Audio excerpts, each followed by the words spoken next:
School of Management Studies IGNOU presents an audiobook on the course MMPC 004 Accounting for Managers for MBA program.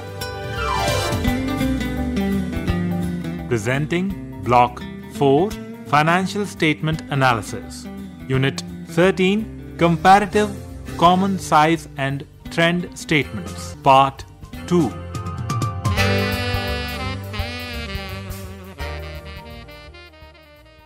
Liquidity ratios. Creditors in particular are concerned about the firm's ability to pay their dues. Therefore, they try to analyze the liquidity position of the firm with respect to current assets and current liabilities, that is, to know if the firm's current assets are adequate to pay off their current liabilities. This is assessed by comparing the current assets with the current liabilities. If a firm is unable to meet its current obligations due to lack of liquidity, it will result in poor creditworthiness, loss of business reputation, and in extreme cases, legal actions against the firm. At the same time, a high level of liquidity would mean that the funds are invested in low-yielding current assets. Therefore, a proper trade-off must be maintained between too low and too high liquidity in the business. The current ratio is the most commonly calculated measure of liquidity. It simply compares the current assets with the current liabilities of the firm. Hence, the equation becomes current ratio equals to current assets over current liabilities. Current assets typically include cash and bank balance and those assets that can be converted into cash within 1 year. These would include inventories of finished goods, work in progress and raw material, debtors or receivables, and prepaid expenses.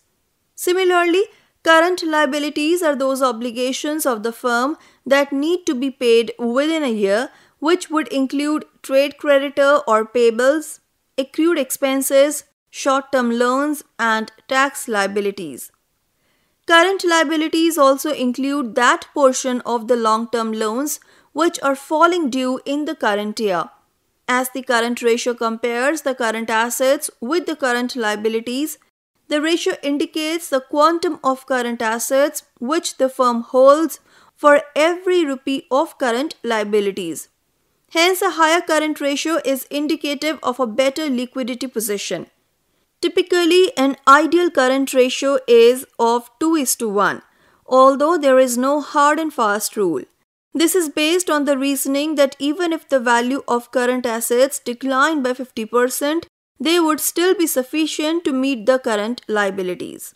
Quick ratio or acid test ratio. A stricter measure of the liquidity position of a firm is the quick ratio or the acid test ratio, which considers only liquid current assets. That is, it excludes those current assets which cannot be easily converted into cash within a short period of time. As inventory is relatively difficult to be converted into cash, it is excluded from current assets for the purpose of estimating quick ratio. Hence, quick ratio equals to current assets minus inventory over current liabilities. Conventionally, a quick ratio of 1:1 is considered adequate, although it may still not be adequate if the assets or debtors are not liquid enough. Hence, it also needs to be viewed cautiously, just like the current ratio. An even stricter measure of liquidity is the cash ratio, which compares only the amount of cash and bank balances and short-term investments held by the firm to its current liabilities. Hence, the equation becomes cash ratio equals to cash and bank balances and short-term investments over current liabilities. Another measure of liquidity is the net working capital or NMC, which is defined as the difference between current assets and current liabilities. The net working capital or net current assets or NCA are compared with the net assets. So the equation becomes net working capital ratio equals to net working capital divided by net assets.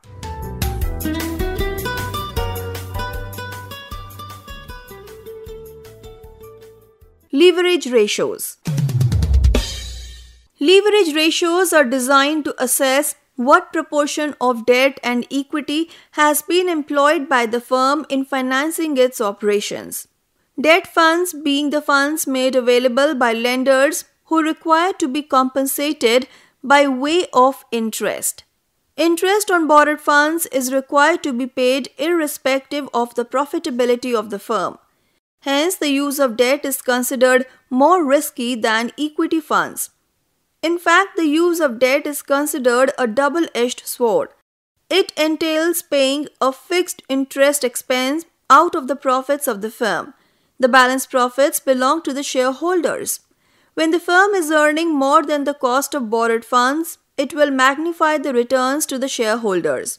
This is called trading on equity or financial leverage. If the firm's cost of borrowed funds is more than the rate of earnings, then the use of debt would reduce the earnings available to equity shareholders. Hence, there is a need to assess the proportion of debt and equity in the capital of the firm. Leverage ratios help to assess the long-term financial position of the firm. Debt-equity ratio. One of the most common leverage ratios is the debt-equity ratio. It compares the amount of borrowed funds or debt with the amount of owners' funds or equity of a firm. Debt consists of interest-bearing long-term borrowings. Sometimes, both long-term and short-term borrowings are considered as debt. Shareholders' funds consist of share capital and free reserves, that is, the funds provided by equity shareholders or available for distribution to them. Hence, the equation becomes debt-equity ratio equals to long-term interest-bearing debt over shareholders' fund or equity. The debt-equity ratio indicates the amount of borrowed funds employed for each rupee of shareholders' funds. The higher the ratio, the higher the amount of debt for a given amount of shareholders' funds, which would mean higher use of financial leverage. Generally speaking, use of higher leverage would mean that the firm is riskier in most cases. For firms like banks and finance companies, a debt-equity ratio of 10:1 is also allowed as money is the raw material for such firms. A variant of the debt-equity ratio is the debt ratio, which is defined as debt ratio equals to long-term interest-bearing debt over long-term interest-bearing debt plus shareholders' fund or equity. This ratio compares the debt with the total assets of the firms. Hence, it measures the extent to which the assets have been financed by debt or borrowings. This ratio is also referred to as debt to capital employed ratio.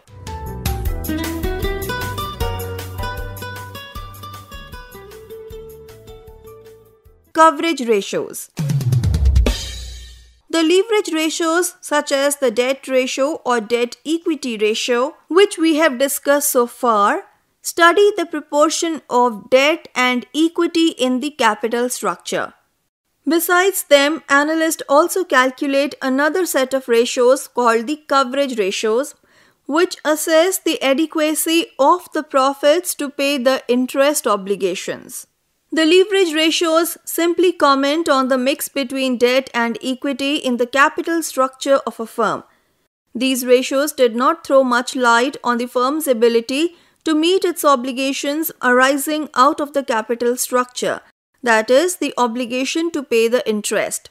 Coverage ratios help assess the adequacy or otherwise of the profits or cash flows in paying the interest obligations. Hence, the equation becomes interest coverage ratio equals to EBIT over interest. It shows the number of times the funds cover the interest obligations out of which they are to be paid. Hence, a higher interest coverage ratio would indicate a better liquidity position for the firm. A variant of this ratio is the EBITDA to interest ratio. EBITDA is considered to be a proxy indicator of cash flow availability. A higher ratio indicates superior position as regards the firm's position to meet its interest charges. Debt Service Coverage Ratio or DSCR. This is a popular ratio calculated by banks and financial institutions while granting long-term loans to companies. While the interest coverage ratio considers only the interest obligation to be paid, DSCR considers the repayment of the principal loan amount also. Further, just as interest and loan repayment are mandatory obligations, so are the obligations to pay lease rentals and dividends of preference shares. Hence, these are also included in the calculation of DSCR. But interest and lease rentals are tax deductible. However, preference dividends and principal repayment are not. Hence, post-tax interest and post-tax lease rentals are considered for the calculations. Thus, DSCR is calculated by dividing EBITDA by post-tax interest and lease rentals, principal repayment and preference dividends. So, the equation becomes Debt Service Coverage Ratio or DSCR equals to EBITDA divided by post-tax interest and lease rentals plus principal repayment plus preference dividends.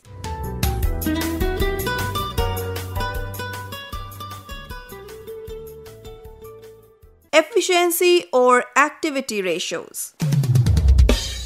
Management and the providers of funds are concerned about the proper utilization of the funds invested in the business. A greater amount of sales for a given amount of capital is an indicator of better utilization of the funds at the disposal of the firm.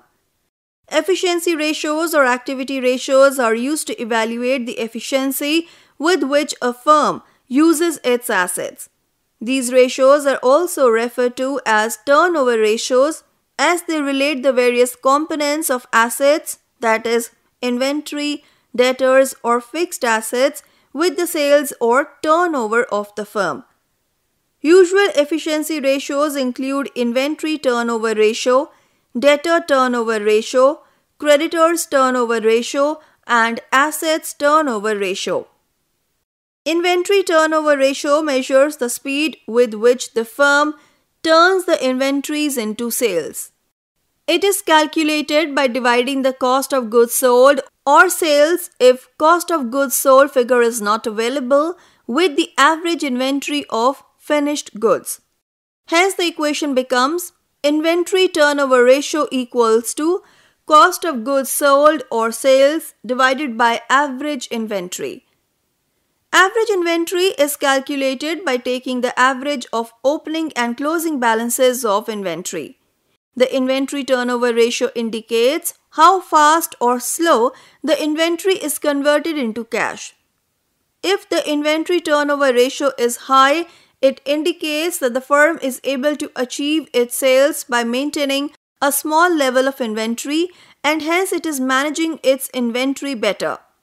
A low inventory turnover ratio would be indicative of slow-moving inventory. Funds are blocked in inventory and therefore the profitability of the firm is hampered. Inventory turnover ratio can be calculated for various stages of inventory, that is, inventories of finished goods, work in progress, or raw material.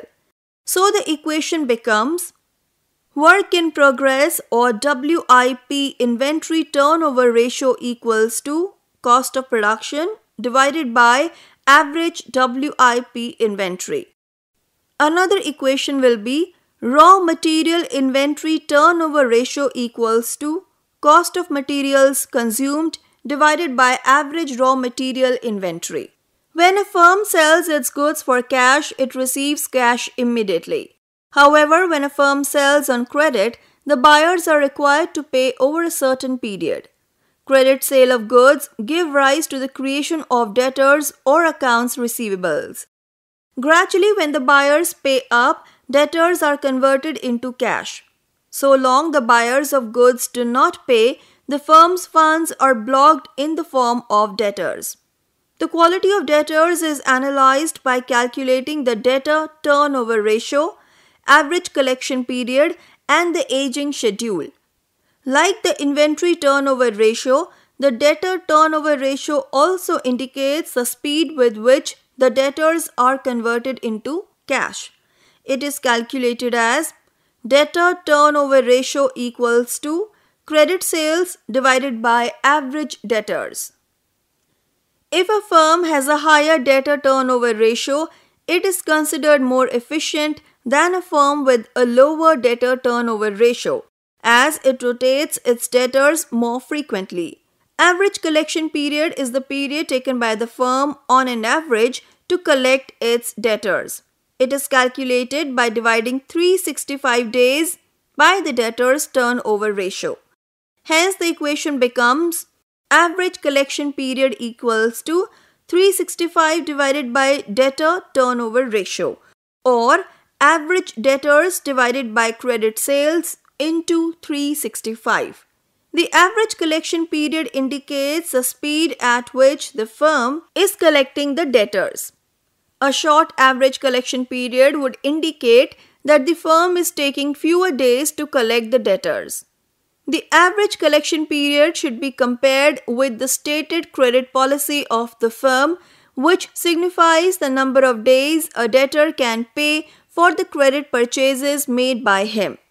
For example, if the firm's credit policy allows a debtor a credit period of, say, 45 days, and the average collection period is of 40 days, then we may conclude that the firm is efficient in managing and collecting the receivables. Average collection period analyzes the speed of collecting the debtors as a collective group. The firm might be realizing certain debtors in a short period of time while taking more number of days in realizing from other sets of debtors. However, the average collection period would give a figure of all the debtors collectively. A better way to analyze the collection efforts is by way of preparing the aging schedule. The aging schedule tells us the amount of debtors outstanding for different periods. For example, if a firm has total outstanding debtors of, say, rupees 14 lakhs as of a particular date, the aging schedule would indicate the amount of debtors outstanding for 0 to 10 days, 11 to 20 days, 21 to 30 days, 31 to 40 days, 41 to 50 days, and more than 50 days. Similarly, we may estimate the creditors' turnover ratio as creditors' turnover ratio equals to credit sales over average creditors. The creditors' turnover ratio indicates how fast the firm is paying its creditors from whom it has purchased goods on credit. Asset turnover ratio is used to evaluate the efficiency in the usage of the assets in generating sales. Assets are used to generate sales. Hence, in order to maximize sales, a firm should manage its assets efficiently. A firm may calculate the net assets turnover ratio as net assets turnover ratio equals to sales over net assets. Net assets include the long-term assets or non-current assets, and net current assets, that is current assets less current liabilities. If this ratio is high, it would indicate that with a given amount of net assets, the firm can generate high sales. Hence, the firm is using its assets productively. As net assets also represent the amount of capital employed in the firm, this ratio is also referred to as the capital employed turnover ratio. Similarly, we may calculate the fixed assets turnover ratio and current assets turnover ratio in order to evaluate the efficiency of its usage of fixed assets and current assets in generating sales.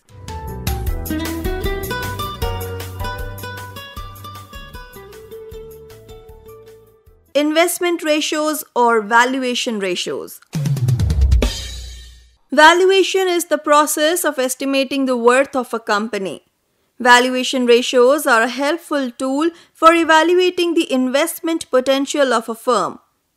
The principal valuation ratios are price-earning ratio or P/E ratio. The price-earnings ratio relates the current market company's equity shares with the earning per share. Hence, the equation becomes price to earnings ratio equals to market price of equity share divided by earnings per share. It indicates what the market expects to pay for each rupee of earnings. This ratio is extensively used by financial analysts to value a firm by multiplying the earnings per share with the P/E ratio, that is price-earnings ratio of comparable firms, or pre-decided P/E ratio. Market to book value ratio. This ratio relates the market price to the book value per share. So the equation becomes market to book ratio equals to market value per equity share divided by book value per equity share. Book value is estimated by dividing the net worth of the firm by the number of equity shares outstanding. Book value signifies the aggregate worth of the funds invested by the equity shareholders. This ratio therefore indicates how much more or less is the shareholders' money is worth. If the M/B ratio or market to book ratio is greater than 1, it indicates that the shareholders' funds are worth more than their investment, while an M/B ratio less than 1 signifies erosion of shareholders' investment in the firm. Enterprise value to EBITDA. This ratio relates the enterprise value or EV to the earnings before interest, taxes, depreciation and amortization, that is EBITDA. EV to EBITDA ratio equals to enterprise value divided by EBITDA. Enterprise value is the value of the entire firm, that is, whether financed by debt or equity, less non-operational excess cash and short-term investments. EBITDA, as mentioned earlier, is the earnings before interest, taxes and depreciation and amortizations. While the P/E ratio considers only the market value of equity with the profit after taxes, the EV to EBITDA ratio compares the value of the entire firm to the earnings. It is considered a better indicator than the P/E ratio as it is not influenced by the financing decision, that is capital structure, taxes, or the method of depreciation adopted by firms. Tobin's Q. Popularized by Nobel laureate James Tobin, the ratio relates the market value of a firm's assets to the replacement cost of these assets. Tobin's Q hence equals to market value of assets divided by replacement cost of assets. The replacement cost of assets is the cost a firm would have to incur today if it was required to recreate those assets of the firm. The replacement cost is therefore based on the subjective assessment of an analyst. If the ratio is greater than 1, it would indicate that in present-day money terms, the cost of setting up similar facilities is less than the market value of the firm's assets, which implies that the stock is overvalued. On the other hand, if the ratio is less than 1, it would mean that the cost of setting up the facilities or assets similar to what the company has is more than the market value of these assets, which implies that the stock is undervalued.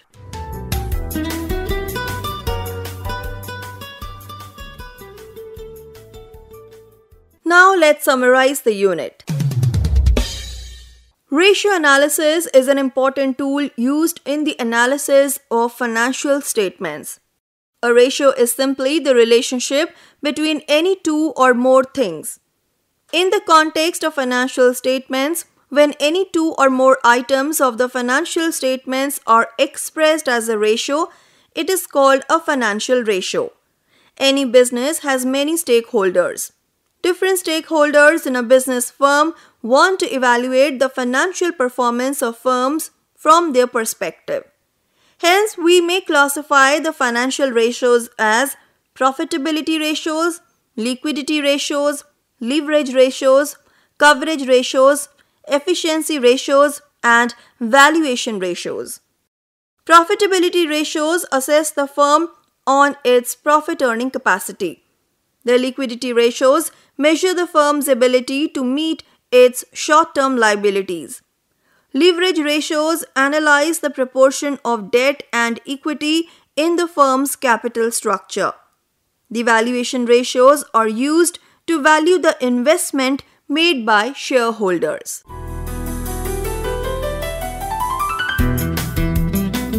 We were listening to the audiobook by the School of Management Studies IGNOU for MBA program course code MMPC 004 Accounting for Managers. Course Coordinator Professor Kamal Bagrecha, School of Management Studies IGNOU. Voiceover by Harpreet Kaur. Edited by Ruchi Sharma. Program assisted by Tarannum Jahan and Jagbandhu Jana. Program produced by Dr. Manoj Kumar Singh. This program was brought to you by Electronic Media Production Center of Indira Gandhi National Open University.